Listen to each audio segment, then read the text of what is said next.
أيا دارها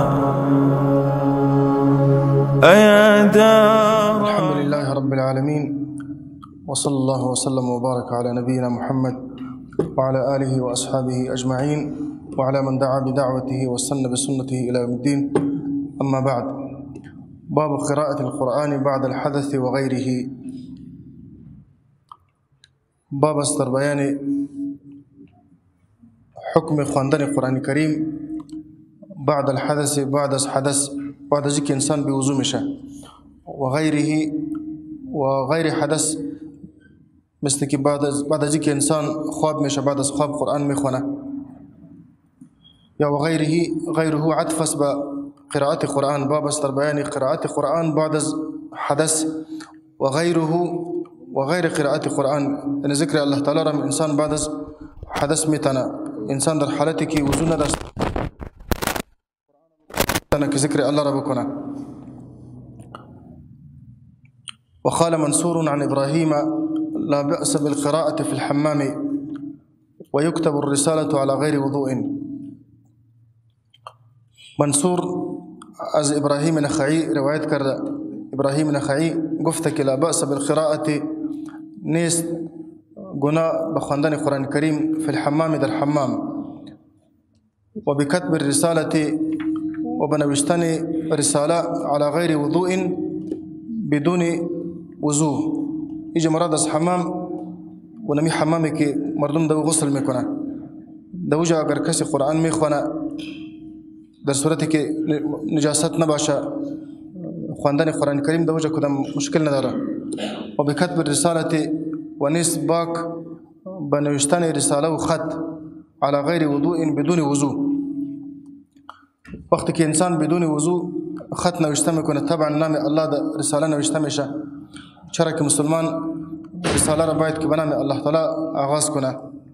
بس وقت كي نوشتن نام الله تعالى بدون وضوء جائز است، بس خواندن نام الله تعالى ذكر نام الله تعالى بدون وضوء جائز است، وخواندن القرآن بدون وضوء جائز است. البته جنوب نمیتونه که قرآن کریم تلاوت بکنه. علي رضي الله عنه رواية كان رسول الله صلى الله عليه وسلم يقرئنا القرآن ما لم يكن جنبا.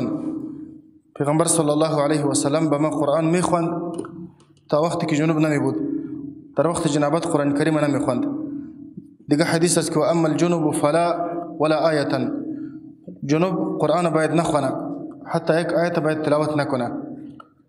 و زنی که در وقت مرض ماهوار باشه یا بعد از ولادت نفاسه باشه، در مورد زن اختلاف است که آیا زن قرآن خوانده میتونه یا نمیتونه.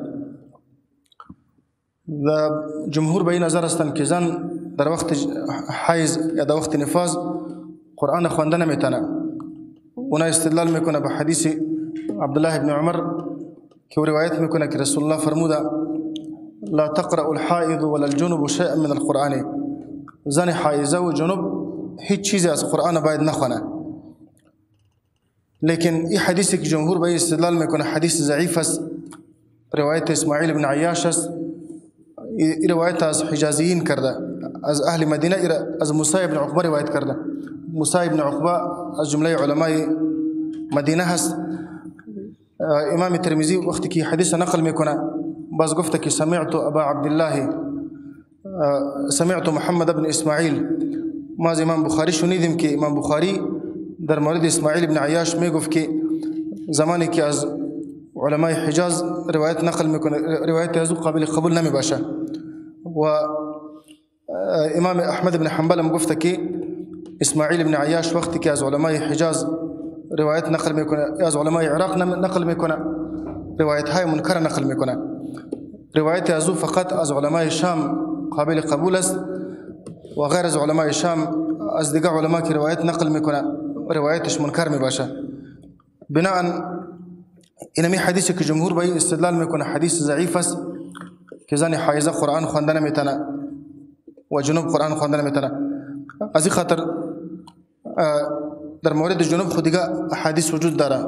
و اما الجنوب فلا ولا آیه، یا دیگه حدیثی که کان رسول الله صلی الله علیه و سلم یقرئون القرآن ما لم یکن جنوبا.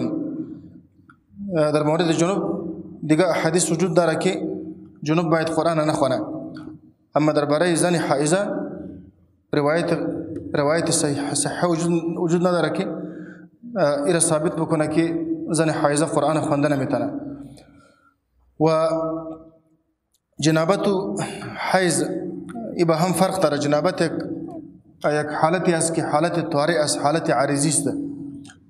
وجود انسان او را رفع کده میتونه، انسان که غسل بکنه اینمی حالت دور میشه. اما حیض یک حالتی هست که در اختیار زن نمی باشه، نفاس یک حالتی هست که در اختیار زن نمی باشه، غیر اختیاری است.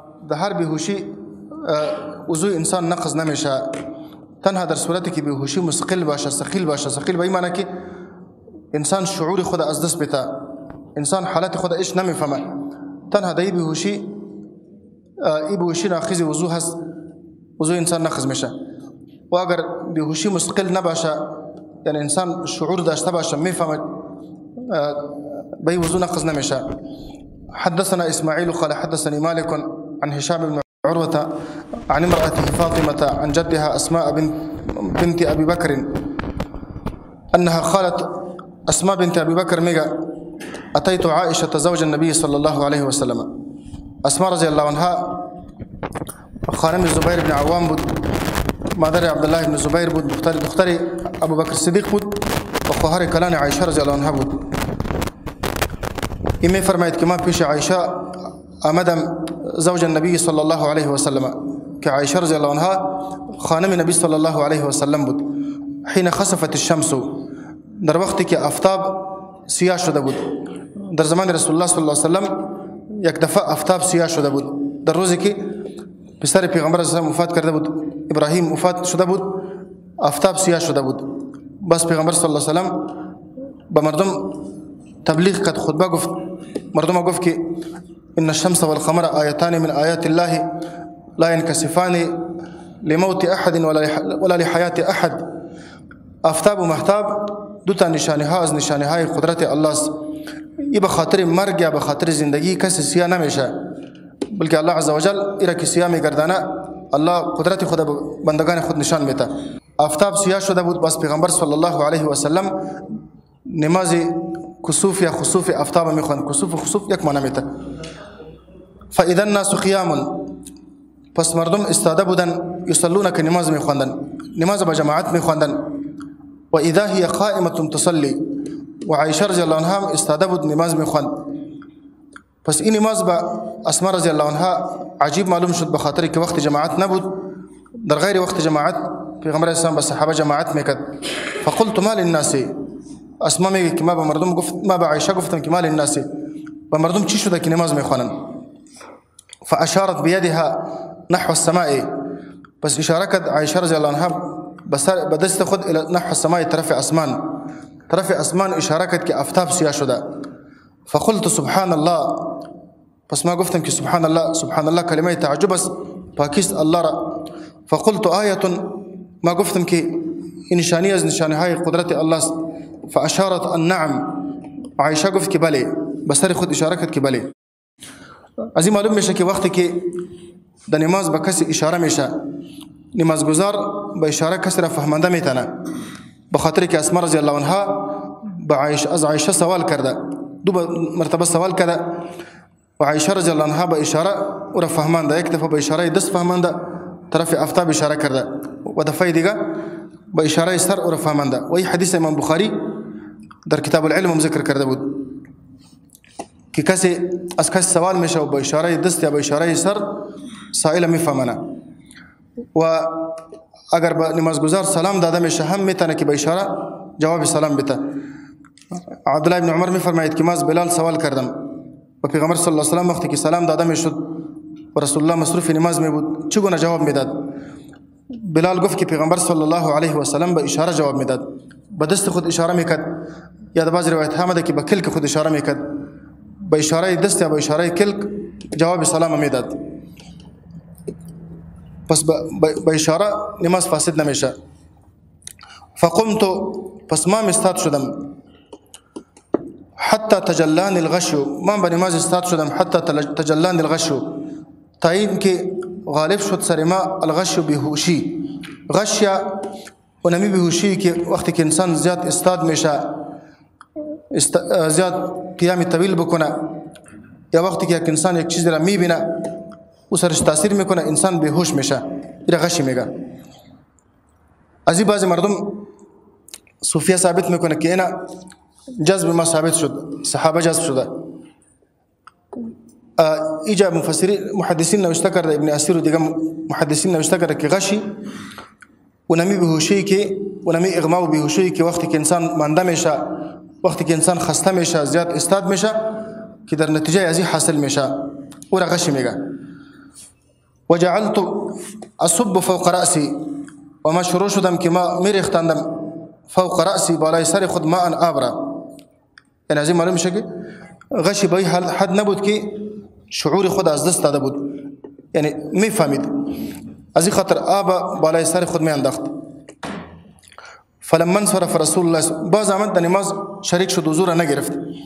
امام بخاری از اینجا استدلال میکنه که اگر انسان بیهوش میشه و بیهوشیش مستقل نباشه، یعنی به حد نباشه که انسان شعور خود، ادراک خود از دست بده، این قسم بیهوشی ناقض وضو نیست. اما اگر بیهوشی به حد باشه که انسان شعور خود از دست بده، مثل که صوفیه یگان وقت نماز و نمود میکنه که ما جذب شدیم، بیهوش شدیم و ما جان خود نمیفهمیم، اگر انسان واقعا به این حد میرسه خب باید وضو را از سر بگیره. بعض اونا وضو نمیگیره و نماز میخونه، او قسم بیهوشی باز ناقض وضو هست، اگر واقعا اونا بیهوش میشه ناقض وضو است. فلما انصرف رسول الله صلی الله علیه و سلم، زمانی که رسول الله صلی الله علیه و سلم از نماز برگشت، از نماز فارغ شد، حمد الله، پیغمبر اسلام نماز کسوف که خوانده، دیگر روایت ها آمده پیغمبر اسلام بسیار طولانی قیام کرد، باز در رکوع رفت، رکوع هم بسیار طولانی رکوع کرد، باز از رکوع که بالا شد باز قیام کرد، باز قرائت خواند، سوره فاتحه خواند و سوره خواند و قیام طویل کرد به اندازه قیام قبلی یا کمی کمتر. باز در رکوع رفت، باز رکوع کرد و دفعه دوم رکوعش از رکوع اول کرد کمی اندازهش کوتاه‌تر بود.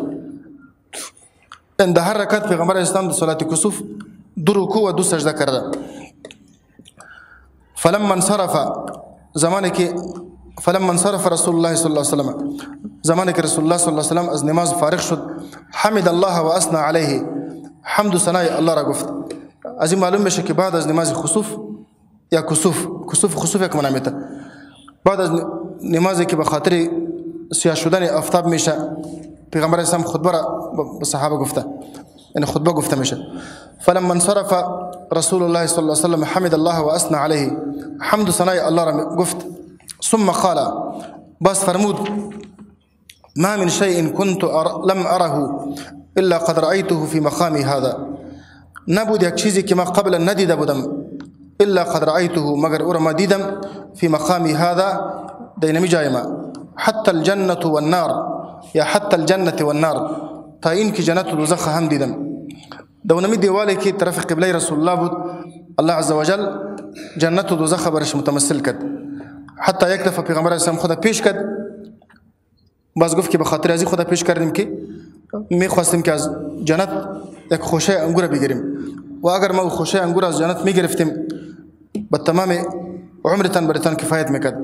باز وقتی که دوزخ دید پیغمبر اسلام به عقب آمد، ولقد اوحی الی، و یقینا بما وحی شد، انکم تفتنون فی القبور، که شما امتحان کرده میشین در قبرهایتان، مثل او قریب و من فتنه الدجال، بمثل لفتنه دجال، یعنی نزدیک به فتنه دجال. لا ادري ای ذلك قالت اسماء، نمیدانم که اسماء کدام لفظ گفت، فاطمه میگه که اسماء لفظی مثل گفت یا قریب گفت. از این معلوم میشه که این حدیث دلیل است به حیات برزخی، که در برزخ و در قبر الله عز وجل انسانها را زنده میکنه، یک نوع حیات الله تعالی به اونها میته که اونها احساس عذاب بکنه یا احساس راحت بکنه. یؤتی احدکم فیقال، آورده میشه به یکی از شما بيك الشماء ملك ميايا فيقال بوقف ثمش ما علمك بهذا الرجل شي هست معلومات يتدر بري نمي مرد الله عز وجل در خبر صورته عكس رسول الله ربرش متمثل ميكونا بس فرسان مشكي در بري زي آدم شي ميجي فأما المؤمن أو الموخن بس هرجي مؤمن يا يقين كون اندهس يا مؤمن قلت يا موخن قفت لا أدري أي ذلك قالت أسماء نمي دانمك أسماء كذام لفظة قفت مؤمن قفت يا موخن قفت فيقول فسميغا هو محمد رسول الله إن من شخص محمد اسكفر استادي الله جاءنا بالبينات أما داود بما بهمراي أحكام واضح والهدى وهداية فأجبنا فسما دعوتي أزور إجابت كردم قبول كردم وآمنا بو إيمان وردم واتبعنا وورت بداري كردم فيقال فسبو قفتمشا نم صالحا خواب كدر حالك خب آرام باشي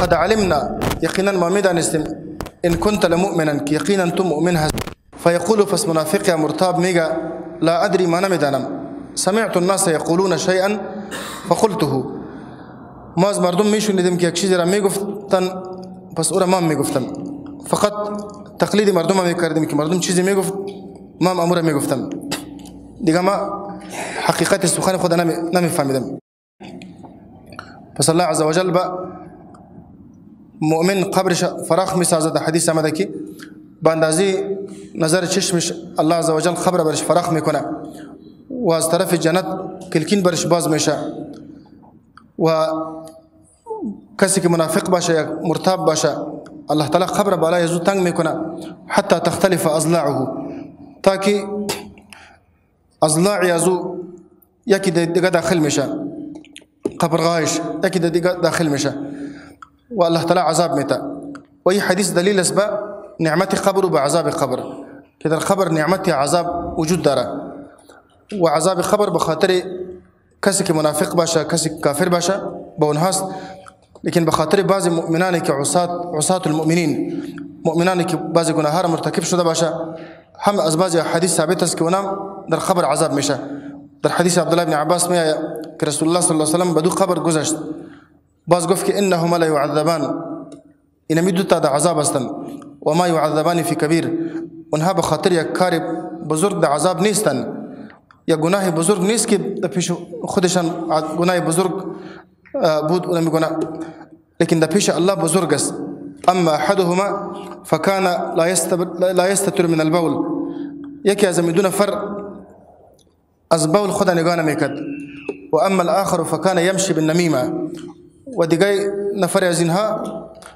در بین دو نفر سخنچینی میکرد مناسبات دو نفر خراب میکرد پس از حدیث معلوم میشه که بعضی گناههای کبیره هم سبب عذاب قبر میگرده ایجا مناسبت حدیث به همراه باب دینامیج است که اسماء رضی الله عنها بعد از اینکه بیهوشی سرش آمده بود لیکن بیهوشی ازو ثقیل نبود نماز خواند و وضو را نگرفت از این معلوم میشه که بیهوشی که مثقل نباشه وضو را نقض نمیکنه باب مسح الرأس كله لقوله عز وجل وامسحوا برؤوسكم باب است در بیان مسح کردن کل سر وقتی که انسان سر خود مسح میکنه مکمل سر خود باید مسح بکنه امام بخاری رحمت الله علیه هدفش از ترجمه الباب است که مسح کردن سر از تمام سر مسح کردنش فرض است اگر کسی به قسمتی از سر خود مسح بکنه وضوش نمیشه در این مسئله اختلاف است به مذهب امام ابو حنیفه و امام شافعی مسح کردن بعضی راس سر کفایت میکنه حتی امام شافعی رحمت الله علیه از نقل شده که ادنا ما یطلق علیه اسم المسح ولو که چند موی آدم مسح بکنه ای به خاطر وضو کفایت میکنه اگر کسی در خو اتفاق است که تمام سر مسح کردن بهتر است در استحباب یازی اتفاق است اما یکی اندازه مفروض چقدر است به نزد امام ابو حنیفه و امام شافعی بعضی سر خود که مسح بکنه کفایت میکنه و امام مالک و امام احمد اونها میگن که مسح تمام سر فرض است و امام بخاری رحمت الله علیه اینمی قول ترجمه تا که تمام سر مسح کردن ای فرض است اگر قسمت از سر انسان مسح نشوه وضو نمیشه لقوله عز وجل بخاطر قول الله عز وجل که میفرماید وامسحوا برؤوسكم ومسح بكونن شما بسرهايتن رؤوس شامل تمام سر مشا يعني كل سر تنا مسح بكونن. وقال ابن المسيب وسعيد بن المسيب كيك يا زملاء كبار التابعين مدينة وقفت المرأة بمنزلة الرجل ذنب مسابي مردس تمسح على رأسها تمام سر خدا بعد مسح بكنا إجا مردس تمام سر تمام مهاي نيست اگر زن گیسو داشته باشه یعنی مسح کردن گیسوها سرش نیست فقط امی کل سر یعنی بیخی مویهاز کدام جایی که شروع شده این امی قسمت مسح کردنش فرض است. در این موضوع زن به مانند مرد است، مثل که سر مرد کل سر مسح کردن فرض است، زنم باید تمام سر خود مسح بکنه. و سئل مالک، از امام مالک سوال شد ایجزئ ان یمسح بعض الرأس، آیا کفایت میکنه که کسی بعضی از سر خود مسح بکنه؟ بی وضوش میشه. فاحتج بحديث عبد الله بن زيد، بس امام مالك رحمه الله عليه حجت گرفت، دلیل گرفت بحديث عبد الله بن زيد. بحديث عبد الله بن زيد دلیل گرفت که نه مسح بعضی سر کفایت نمیکنه، بلکه انسان وقتی که مسح سر میکنه تمام سر خود باید مسح بکنه. اگر بعضی سر خود مسح بکنه وضوش نمیشه، بخاطر که از حدیث عبد الله بن زيد که ذکر میشه امی معلوم میشه.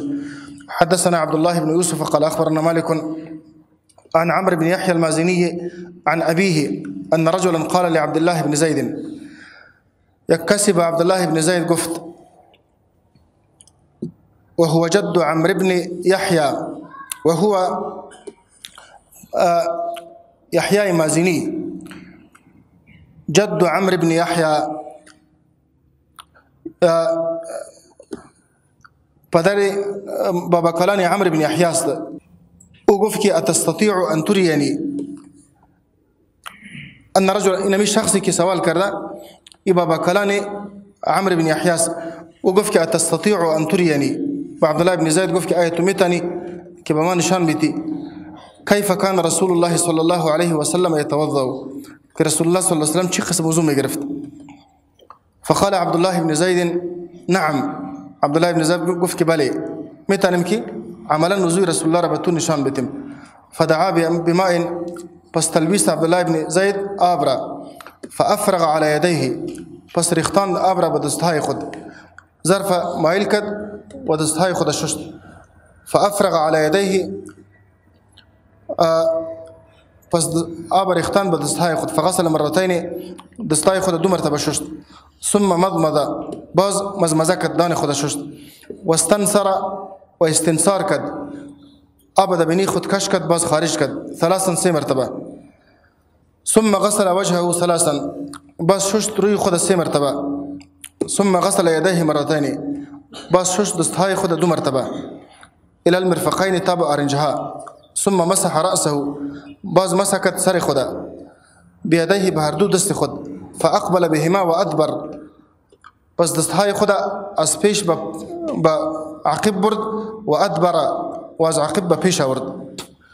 بدأ بمقدم رأسه، اقبله و ادبره را تفسیر میکنه. بدأ بمقدم رأسه، شروع کرد مسح را از قسمت پیشروی سر خود. حتی ذهب بهما الى قفاه، تا این که دستهای خود برد الى قفاه، به گردن خود، به طرف گردن خود. ثم ردهما، باز پس آورد دستهای خود الى المكان الذي بدأ منه، به جایی که از اوجا مسح شروع کرده بود، یعنی از قسمت پیشروی سر خود شروع کرده بود، پس دستهای خود به پیشروی خود آورد. ثم غسل رجلیه، باز شست پاهای خود. این حدیث امام بخاری به خاطر ازی آورده که از حدیث عبدالله بن زید معلوم بشه که انسان مکمل سر خود باید مسح بکنه، و در مسح سر تمام سر مسح کردن فرض است. اگر کسی به قسمت از سر خود مسح بکنه مسحش نمیشه. این که در بعضی حدیث ذکر شده که رسول الله صلی الله علیه و سلم و مسح على ناصیته و خفیه، که پیغمبر صلی الله علیه و سلم به ناصیه خود مسح کرد. ناصیه قسمت پیشروی سر گفته میشه، بینمی قسمت سر خود مسح کرد و خفیه به موزهای خود مسح کرد. حدیث مغیره بن شعبه است. دوجا محدثین گفته که در صورتی هست که انسان عمامه داشته باشه، انسان که عمامه و لنگی داشته باشه، باز کدام جایی که برهنه باشه و نمی قسمت سر که برهنه باشه، پت نباشه، ورا باید خود موی مسح بکنه، متباقی مسح را با عمامه تکمیل کنه، یعنی خود عمامه و لنگی را مسح بکنه. عمامه ای که محنکه باشه، علما گفته محنکه به این معنی که همیشه فی لنگی را زیر زنخ خود آورده باشه که کشیدن از او مشکل باشه. در اون صورت آدم میتونه که با عمامه مسح بکنه. مسح رسول الله 3 قسم کرده. تنها با سر مسح کرده، مثل که در حدیث عبدالله بن زید ذکر شد که مکمل سر خود مسح کرده. مسح با سر و با عمامه، مثل که در حدیث مغیره بن شعبه ذکر شده که پیغمبر صلی الله علیه و سلم ناسیه خود مسح کرده. ناسیه قسمتی پیش روی سر گفته میشه و نمی قسمتی که برهنه بود خود سر مسح کرده، متباقی مسح را با عمامه تکمیل کرده. و تنها با عمامه مسح کردن، لنگی که مکمل سر گرفته باشه، آدم میتونه که فقط با لنگی مسح بکنه، به خاطر که در دین حرج نیست. و لنگی که کشیدن از او مشکل باشه و آدم میتونه که مکمل با لنگی خود مسح بکنه، کفایت میکنه. حتی زن میتونه با چادری که مثلا بعضی حجاب هست که کشیدن از او مشکل میباشه، زن میتونه که مکمل با حجاب خود مسح بکنه، مثل که مرد میتونه که با عمامه مسح بکنه. پس کدام حدیثی که دو لفظ ناسیه آمده که بعضی علما زو استدلال میکنه که با قسمت اثر اگر مسح شوه کفایت میکنه. و نمی احادیث محمول است با ای که پیغمبر صلی الله علیه و سلم مسح کرده با قسمت اثر خود، متباقی مسح را پیغمبر صلی الله علیه و سلم با عمامه تکمیل کرده، به خاطر که کشیدن عمامه مشقت میباشه. و در شریعت این قانون است که المشقه تجلب التيسير، در هر چیزی که مشقت و سختی باشه او آسانی را به خود کش میکنه، یعنی تقاضای آسانی را میکنه، به خاطر که در دین حرج نیست. از این خاطر رسول الله صلی الله علیه و سلم متباقی مسح را با عمامه کرده. و این قول راجح است که مکمل سر مسح کردن این فرض است. اگر کسی بدون ضرورت، یعنی بدون از اینکه لنگی باشه، بدون از اینکه زن خمار چادر داشته باشه، بدون از این اگر با قسمت اثر خود مسح میکنه، مسحش نمیشه، وضوش نمیشه.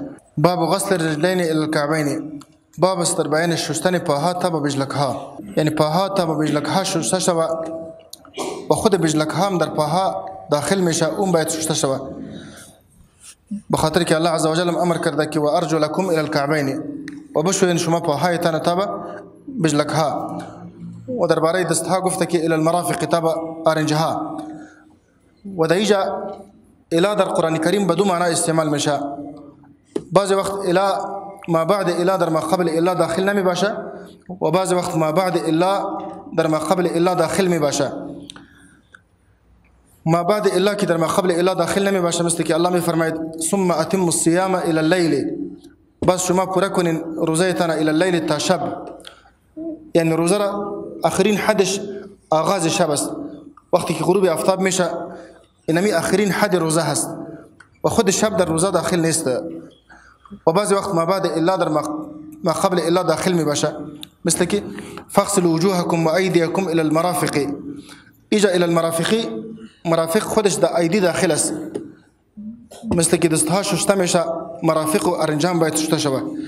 و ارجلکم الى الکعبین، و بشوین پاهایتان تا به کعبین و بجلکها.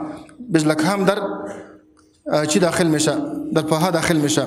بعضی وقت یعنی الا به معنای معی استعمال میشه، مثل که الله می فرماید ولا تأکلوا اموالهم الى اموالکم، و شما نخورین مالهای یتیما را الى اموالکم، یعنی مع اموالکم، به همراه مالهایتان. مالهای یتیما را به همراه مالهای خود نخورین شما. در این آیت هم الى المرافق و الى الكعبین، یعنی مع المرافق مع الكعبین، شما دستهایتان به همراه آرنجها بشوین و شما پاهایتان به همراه بجلکها بشوین، يعني شوشتان بجلكهم در وضوء فرز. حدثنا موسى قال حدثنا وهيب عن عمرو عن أبيه شهدت عمرو بن أبي حسن سأل عبد الله بن زيد. عمرو بن يحيى مازني اسفدار خود روایت کرده، يحيى مازني میگه شهدت عمرو بن أبي حسن، ما شاهد بودم در پیش عمرو بن أبي حسن. سأل عبد الله بن زيد، يعني ما حاضر بودم که عمرو بن أبي حسن از عبد الله بن زید صحابی سوال کرد عن وضوء النبي صلى الله عليه وسلم، درباره کیفیت وضوء نبی صلی الله علیه وسلم.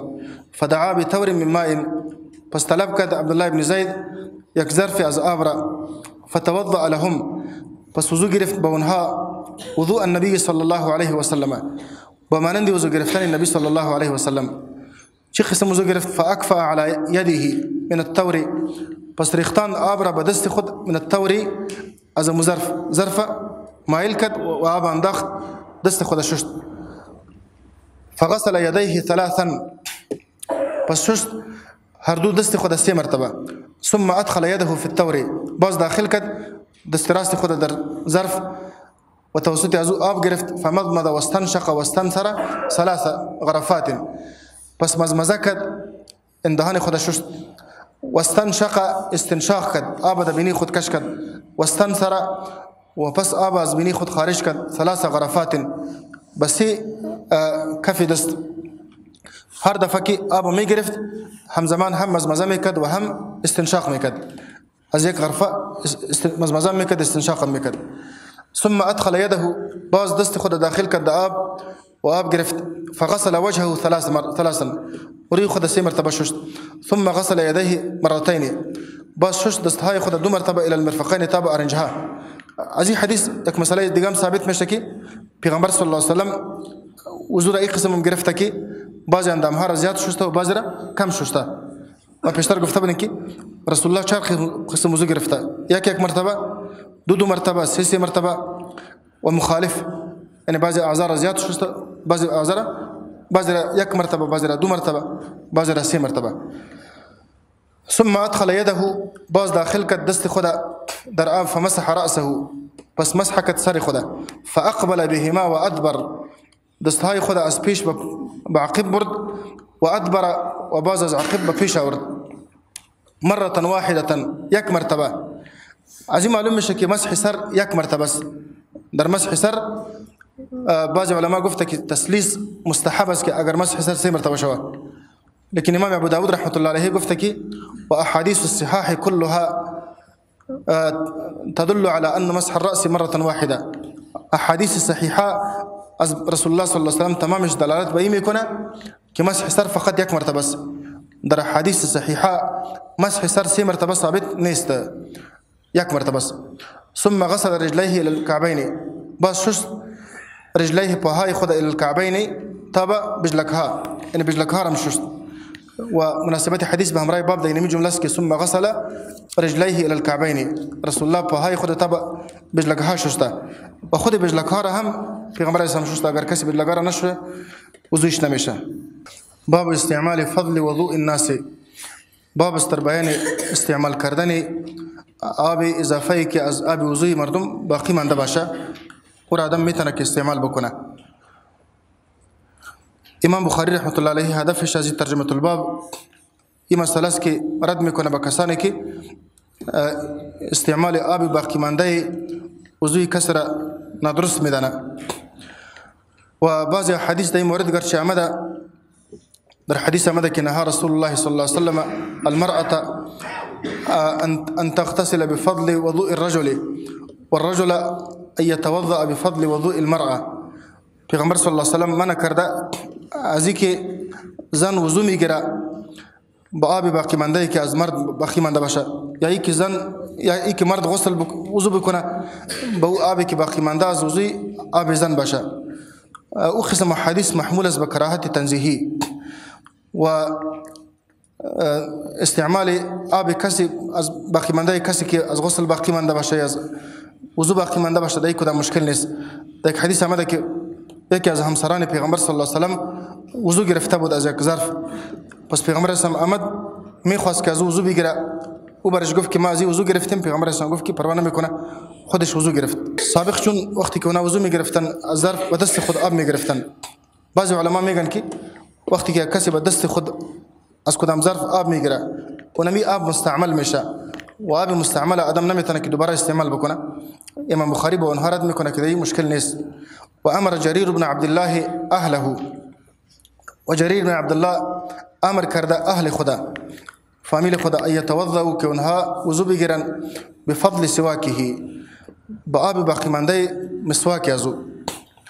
دونمی آبی که جریر بن عبد الله مسواک خدا میماند به خاطر که مسواکش تازه شوه درباره ونمی آب به اهل خود امر میکرد که شما از این وضو بگیرین.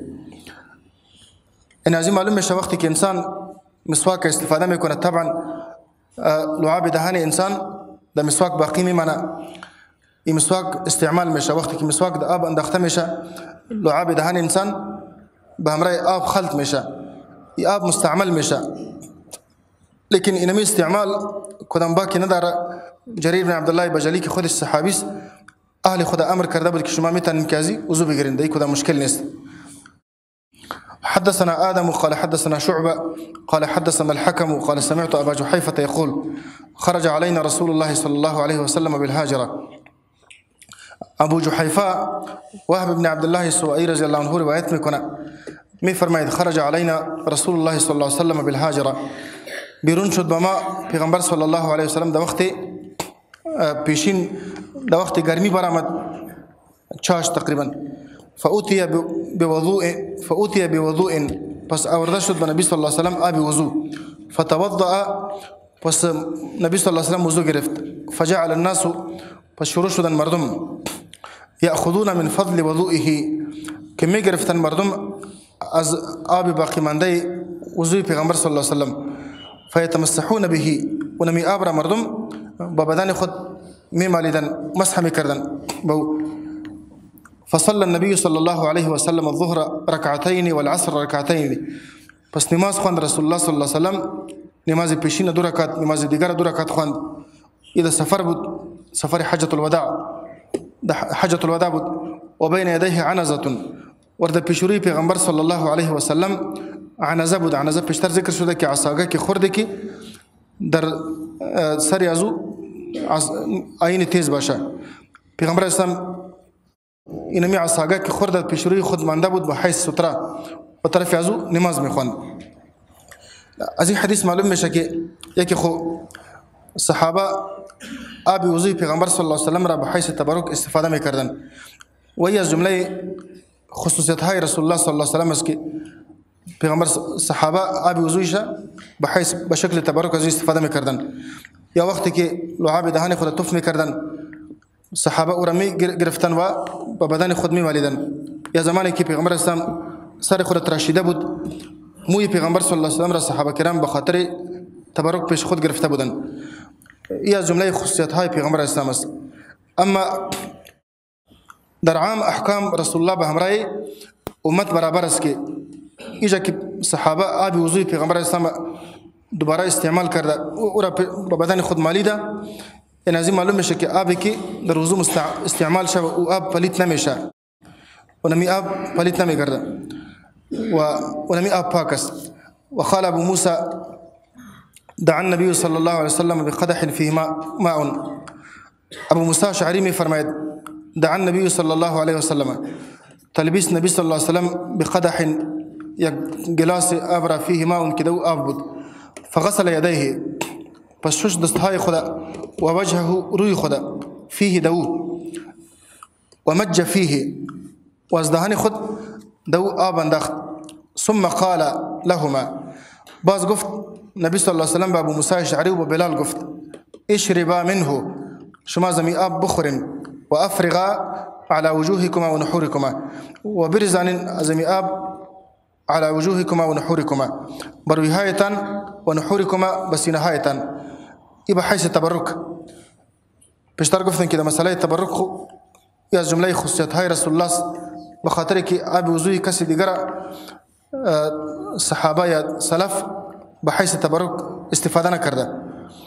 اما از این معلوم میشه که آبی که مستعمل شده و نمی آب پاک است به استعمال آب نجس نمیشه.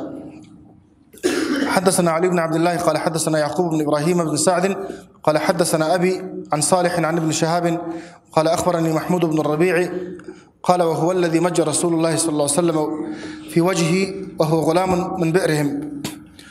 محمود بن شهاب الزهري ميقا كما ما خبر هذا محمود بن ربيع قال وهو الذي ابن شهاب الزهري قفتك محمود بن ربيع كسي هست مج رسول الله صلى الله عليه وسلم که او پاشیده بود پیغمبر صلی الله علیه وسلم فی وجهی در روی ازو و هو غلام در حالی که او طفل بود 5 ساله بود. پیشتر در کتاب العلم اینمی حدیث ذکر شده من بئرهم، از چای اونها، اونمی آبی که از چای از اونها کشیده شده بود، پیغمبر صلی الله علیه و سلم از دهان مبارک خود روی از او پاشیده بود. این از این معلوم میشه که آبی که استعمال شده به استعمال نجس نمیشه. و قال عروة عن المسور و غیره، و عروة از مسوره و از دیگرها نقل کرده يصدق كل واحد منهما صاحبه، هر کدامشان صاحب خود تصدیقش میکنه که راست میگه.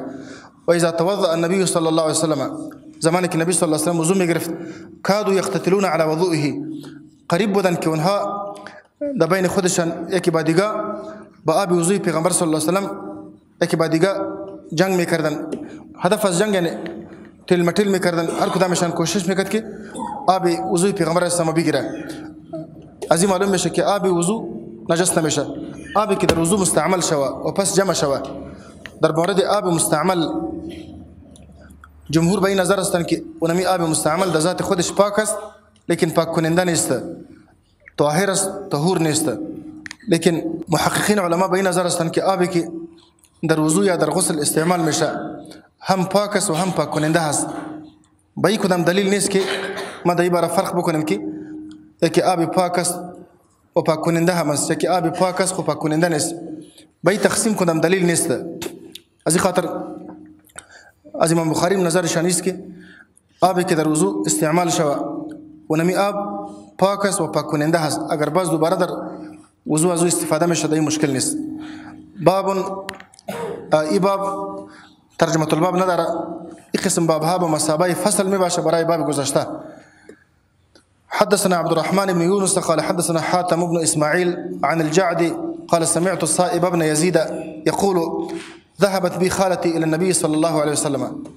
صائب بن يزيد رضي الله عنه إمي فرمايت ذهبت بي خالتي إلى النبي صلى الله عليه وسلم، خالي ما مر پیش النبي صلى الله عليه وسلم برد، در حالی که خرد بود. فقالت يا رسول الله إن ابن أختي وجع، پس گفت خاله ما به رسول الله گفت که ان ابن اختی وجع، ای بچی خواهر ما خوارزاده ما وجع، ای درد داره، کدام تکلیف داره. فمسح رأسی، پس رسول الله صلی الله علیه وسلم سر مرا مسح کرد و دعا لی بالبرکه، و در باره ما دعای برکت کرد که الله تعالی ایرا برکت بده. ثم توضأ، باز نبی صلی الله علیه وسلم وضو گرفت. فشرفت من وضوئه، پس من نوشیدم از آب وضوی پیغمبر صلی الله علیه وسلم. اونمی آبی که از وضو گرفته بود جمع شد، اونمی آب ما خوردم، استفاده کردم. ایجا مناسبت حدیث با همراه باب ده اینمی جاست که صائب بن یزید رضی الله عنه آب وضوی پیغمبر صلی الله علیه وسلم نوشیده. یعنی از این معلوم میشه که آب وضو با استعمال آب پلیت نمیشه و مسئله تبرک ثابت میشه با آثار نبی صلی الله علیه وسلم. و در این مسئله غیر پیغمبر با پیغمبر قیاس شده نمیتونه. یکی پیرا آب دست پیر صوفیا آب دست پیر خود میخوره و پیرای خود با پیغمبر علیه السلام قیاس میکنه. این قیاس مع الفارق است. غیر انسان غیر معصوم و با انسان معصوم قیاس کردن نمیتونیم. از این خاطر است که صحابه با آثار ابوبکر و با آثار عمر و با آثار کدام صحابی دیگه او را به حیث تبرک استفاده نکرده. ثم قمت، باز ما استاد شدم، خلف ظهره، در پشت سر پیغمبر صلی الله علیه و سلم. فنظرت الى خاتم النبوة، پس ما سعی کردم با خاتم نبوت. خاتم النبوت یک گوشت اضافه بود که در بین که طرف شانه زیر شانه چپ پیغمبر صلی الله علیه و سلم بود، ورم خاتم النبوت گفته میشه. بین کتفیه که در بین شانه های رسول الله بود و طرف چپ بود.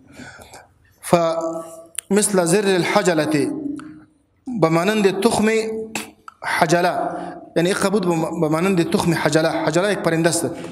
در بعض روایت ها آمده که مثل بيض الحمامه، مثل بيضه الحمامه، بمانند تخم کبوتر واری بود. یا زر الحجله، زر تکمره میگه. الحجله، حجله اصلا چرا گفته میشه که سابق چون در یک اتاق زندگی میکردن، باز به خاطر دخترای جوان اونها یک پرده را میماندن. بعضو پرده تکمه ها را داشت، تکمه های کلان کلان. یعنی اینمی خاتم نبوت رسول الله صلی الله علیه و سلم به اندازه تکمه های حجله بود. یعنی اونمی چیز پرده که به خاطر ستر حجاب در مابین اتاق چی میشد به مانند تکمه های ازو بود در اندازه. یعنی